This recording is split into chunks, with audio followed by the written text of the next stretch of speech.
Good morning. Kakagising ko lang. Ang gulit-talbok. Anong oras na? Siguro mga past 8 na. Kaso tulog pa yung mga anak ko. Kaya yung mga apo ko kasi alam niya na walang pasok. So, yung paggising nila at saka pagtulog nila, kung anong oras ang gusto nilang matulog at anong oras din ang gusto nilang magising. Ngayon nag-iisip ako kung anong lulutuin ko ngayon. Wala na kaming stock. Nakita ko yung chinek ko yung rep namin kagabi. Wala na palang mga pwedeng iluto. Pero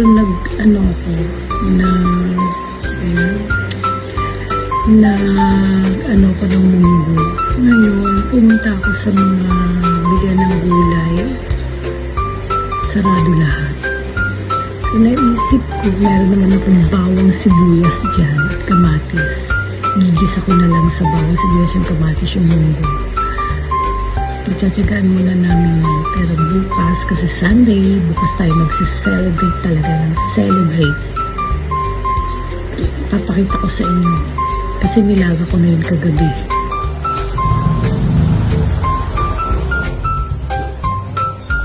Ayan, papunta tayo sa ating dirty kitchen.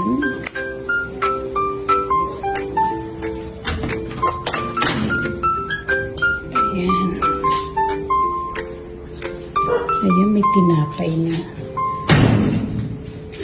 Ito yung munggo. Ayan.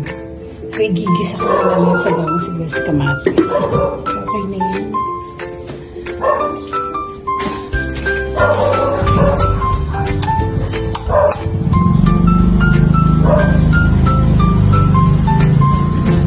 Nagising na rin ang aking apo. Say good morning. Good morning.